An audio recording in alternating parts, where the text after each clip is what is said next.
ছোট্ট একটা ব্যাগ উপহার দিয়ে যে কোটি টাকার আনন্দ পাওয়া যায় সেই জিনিসটা আজকে আমি আপনাদের দেখাবো, এবং ব্যাগটা কোথায় অর্ডার করছি, কিভাবে তৈরি হয়েছে, সম্পূর্ণ ভিডিও জুড়ে দেখাবো। একটু সময় নিয়ে ভিডিওটা দেখেন। ব্যাগটা অর্ডার দেওয়া ছিল কয়েকদিন আগে, আমি বাড়িতে চলে আসছি, উনি ব্যাগটা রেডি হয়েছে কুরিয়ারে পাঠাই দিয়েছে। আমি কিন্তু একটা স্যাম্পলের ভিডিও আপনাদের দেখাইছিলাম, এই ভিডিওটা সামনে অ্যাড করে দেবো, সেটাও দেখে নেবেন। ব্যাগটা দোকান আনার পরে বিলাল খুলে নাইরে চারে দেখতেছে, এবং এক মিস্ত্রি ভাই খোকন ভাই চলে আসে, তারও একটা দিলাম।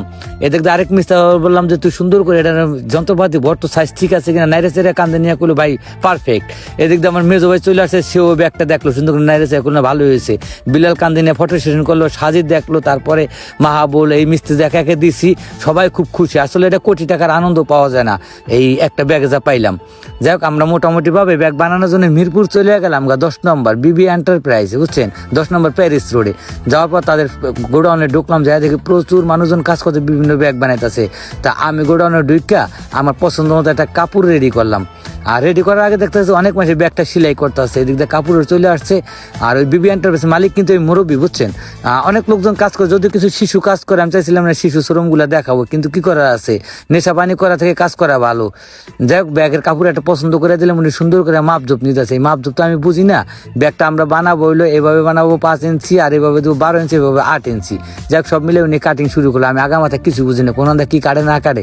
তারপর যাক, ওস্তাদের মন মতন কাটলো, কাটতে ছিঁড়ে আমার কইতাছে ভাই কাটা তো শেষ, এখানে ভিতরে জিন্স কাপড় লাগবে। আমি জিন্স কাপড় আমি কি বাড়ি থেকে নিয়ে আসবো নাকি? বললো না না ভাই, আমরা দিতেছি, উপরে আছে, অফিস রুমে আসা। যাই হোক, ওখান থেকে মোটামুটি 2টা জিন্স কাপড় নিয়ে আসলো, একটা কালো, একটা জিন্সের কালার। তবে এর মধ্যে একটা মোটা, একটা পাতলা ছিল। যেটা জিন্স কালার ওটা অনেক মোটা ছিল। আমি বললাম ভাই ভারী যন্ত্রপাতি রাখবো, মোটাটাই দেন। যাই হোক, ওস্তাদের পুরান ধরনের একটা কাপড় কাটলো, স্যাম্পল মাল তো। পরে কাইটা সেটা মোটামুটি আমি খালি টুকরা টুকরা করতেছি। আমি কি করেন, এত টুকরা লাগবো? এই যে আপনার ফুল সেটা পায়ে পড়ছে। এদিক দিয়ে দিলে লোহার জালের একটা হ্যান্ড কাপ, মানে হ্যান্ড গ্লাস বানানো। আমি এটা কি করে? কয় ভাই ওই যে মেশিনে কাটিং করার সময় এটা লাগে, কারণ ওটা খুব পাওয়ারফুল, লাগলে হাতটা ছিঁড়ে যাবো। যাক, ওস্তাদে কিন্তু মনোরম করে সিলাইতেছে আর বানাইতেছে। আর এই ফাঁকে একটু বললেন, এটা কিন্তু মিরপুর 10 নম্বর প্যারিস গলি বিবি এন্টারপ্রাইজ। আমি ডিসক্রিপশনে ঠিকানা দিয়ে দিচ্ছি, আর মেনশনে তাদের পেজটা মেনশন করে দিচ্ছি। আপনার যে কোনো ধরনের ব্যাগ ট্যাগ চাইলে কিন্তু এদের কাছে অর্ডার দিয়ে বানাইতে পারেন। হ্যাঁ, অল্প খরচে আপনি চাইলে আপনার প্রতিষ্ঠানের জন্য, স্কুল, কলেজ, মাদ্রাসা বা দোকান বা ছোট ছোট যারা ব্যবসায়ী আছে, তারাও কিন্তু তার কাছে চাইয়ে কিন্তু আপনি ব্যাগ নিতে পারেন। দেখা যায় অর্ডার দিয়ে আপনি কিছু ব্যাগ বানাইয়া বিক্রি করেন। যাই হোক, আমার প্রিন্ট কাজ চলে আসছে, ব্যাংকের ব্যাগে যে প্রিন্ট দেবো, আমাদের প্রিন্টের জন্য তখন বসেছিলাম। যাক, প্রিন্ট আসার পরে আমি সুন্দর করে দেখলাম রিফাই ইলেকট্রিক পয়েন্ট, আমাদের দোকানের ঠিকানা সব ঠিক আছে। কারণ ভাই একটা স্যাম্পল বানাই, ওকে প্রিন্ট লাগাই দেন।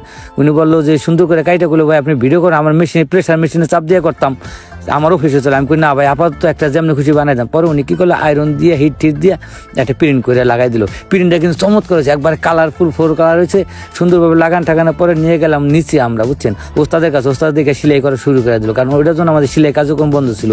হ্যাঁ, বিভিন্ন ফর্ম ঢুকে অনেক কাজটা কারণ করছে। আপনার তো অবশ্যই ভিডিওতে দেখতে পাচ্ছেন যে কীভাবে একটা ব্যাগ রেডি করার পরে মোটামুটিভাবে আমার ব্যাগটা প্রায় কমপ্লিটের কাছাকাছি। অনেক সেলাইয়ের ব্যাপার সেবার আছে, চেন লাগানো, হুক লাগানো, তারপরে আপনার যে রিভার্স সেলাই, বিভিন্নভাবে অনেকভাবে মোটামুটি একটা পার্ট রেডি করলো। সামনের পার্টটা মেজারমেন্ট করে মাঝখানে কাটিং দিলাম। আমি করলে মাঝখানে কাটলেন কি লেগা?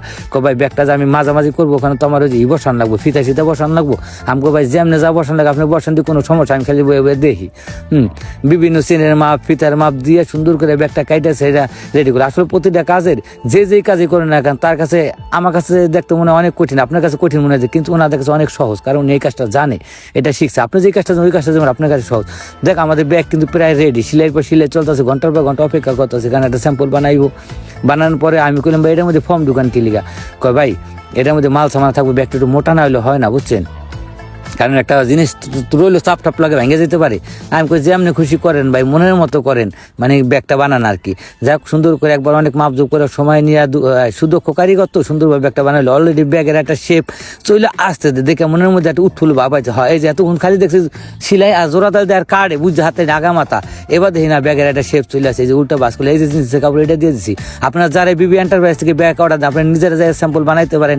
সরাসরি অফিসে যাবেন, হোয়াটসঅ্যাপ নাম্বার আছে, তাদের মোবাইল নাম্বার আছে, যোগাযোগ করে ব্যাগ বানাইতে পারেন। কিন্তু কারণ কি, যদি আপনার 50 piece, 100 piece, 200 piece, 500 piece bag লাগে, সেই ক্ষেত্রে কেনা থেকে বানানোই ভালো। নিজের প্রতিষ্ঠানের নাম দিয়া ব্র্যান্ডিং এর একটা ব্যাপার স্যাপার আছে না। দেখেন আমার প্রতিষ্ঠানের নামটা কত সুন্দর হয়েছে না। বিবি এন্টারপ্রাইজ ভালো একটা ব্যাগ বানাইছে, আমার যেরকম চাইছে ওরকমটা হয়েছে, আর কোয়ালিটি আমার কাছে বেস্ট মনে হয়েছে।